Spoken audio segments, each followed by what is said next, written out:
Hi and welcome to the Resources Roadhouse. I'm Wally Graham and I'm at the 2020 RIU Explorers Conference in Fremantle, and I'm speaking with Adrian Griffin, who's Managing Director of Lithium Australia. Now, Adrian, I had the pleasure of sitting in on your presentation yesterday at the conference here, and I just taking note about what you were saying about how the mining industry is it's got to adjust its reputation. You know, there's a lot more sustainable work being done within the industry. You know, people are looking at using more better power generation out on site. You know, them using more renewable power generation, that sort of thing. And there's a lot more companies who are thinking about power generation, renewables, and such. Now, your company, Lithium Australia, is sort of, you could say, leading the pack in that sense. So you're into sustainability, you're into recycling of batteries and battery metals and components. So you've got, as we were saying, a circle with four corners. So you've got four corners of a circle, and each of those four parts of the circle they make up your business. I'm preaching to the converted here. Indeed. Perhaps you can tell me more about it. Well, let's talk about the four corners of the circle. That's groundbreaking technology. But only you could do that. Yeah, well, there are four divisions. The first is raw materials, and we've been developing projects around the world for the production of lithium ultimately. Then we go to lithium chemicals, and that's the processing of those materials that come from various lithium operations around the world. We've developed some unique processing technologies there, and the first that I should mention is for the processing of fine spodumene, and really the spodumene producers are very wasteful people indeed, with recoveries often less than 50%. Now, the material that they're discharging tends to be fine and you can't make a commercial concentrate out of it.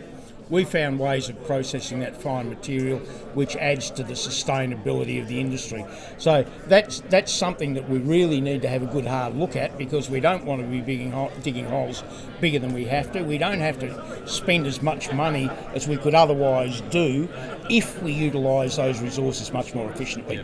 So we've been saying this for many years, and at long last the federal government, amongst others, have realised the benefits in doing that. We recently got a grant as a CRCP from the federal government to build a pilot plant to demonstrate that we can actually do that on a continuous basis. We've done it before, bench scale, but we will build this year a continuous pilot plant for processing that sort of material. So that's the chemical division. Then we go to batteries, where we've been developing cathode powders, and we have relationships with various parties in China, DLG Batteries being one, SDL being another, to commercialise the cathode powders that we've been making. And those cathode powders currently under test by Chinese battery producers, Japanese battery producers, and are proving to be much more effective than locally produced cathode powders of the same type in China. I might add that we've always said that LFP, which is the cathode powder that we predominantly concentrate on, LFP is the safest cathode powder. You tend to produce batteries out of that material that don't spontaneously combust. That's very important.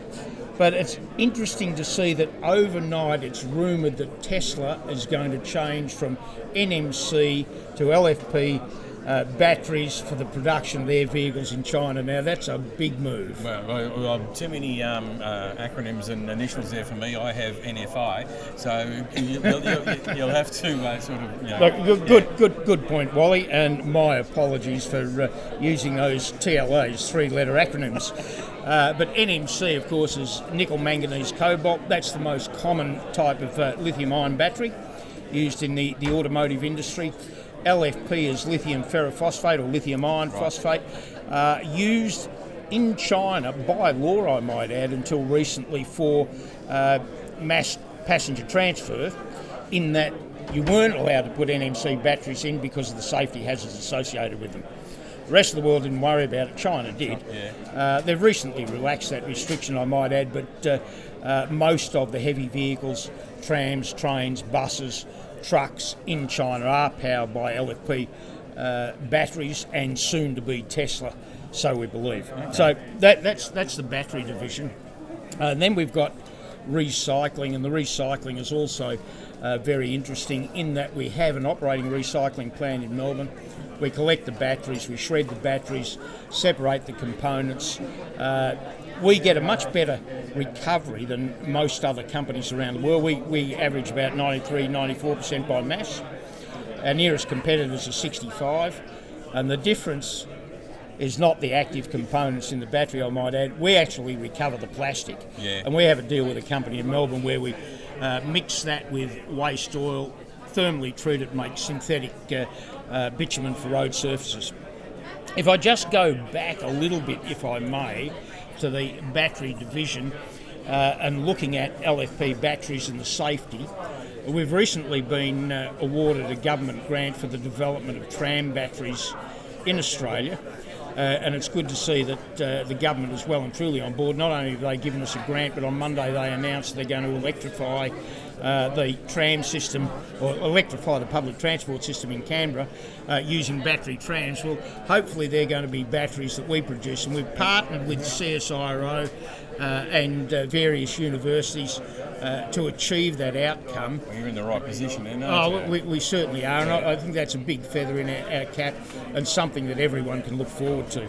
And now I'll just jump forward then to the recycling of the batteries again, because basically, I mean, we're all into recycling, we're all recycling, but Australia, as far as recycling batteries, we're way down the list of who does it. Oh yeah, we are, and to a large extent it's about two things, I think. Education is the first. It's great to start with school kids, so they collect the batteries, take them to school, have a competition, for example, Yep. get some sort of reward, and there's the incentive side of it. And then they never let mum and dad throw out another battery. So those sort of things are important. Legislation is important. I'm pleased to say that Victoria last July banned those sort of batteries from landfill. And it's something that should be done in every state. New South Wales will follow, probably then Queensland. Yeah. And I'd like to see it here in Western Australia as well. Eventually it might, yeah. But I think education goes a little bit further than that. You started off talking about the image of the mining industry, and I think we've got people today looking at the industry and saying, well, you're producing all these raw materials for the new batteries, and those batteries are going to landfill.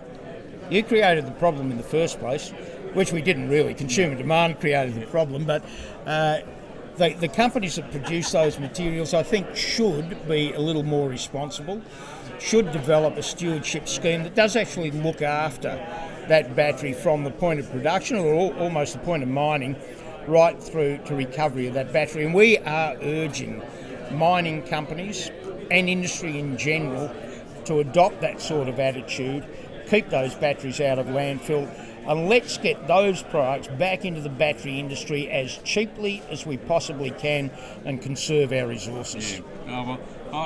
As I said, listening to you yesterday, I was a bit dizzy at the end of it because there was so much information. I mean, obviously there's so much more we could sit here and talk about at the moment, but unfortunately we are sort of out of time. But Adrian Griffin, it is always a great pleasure to have you at the Resources Roadhouse. Thanks, Wally. Really appreciate the opportunity. Good on you, mate. Thank Thanks. you.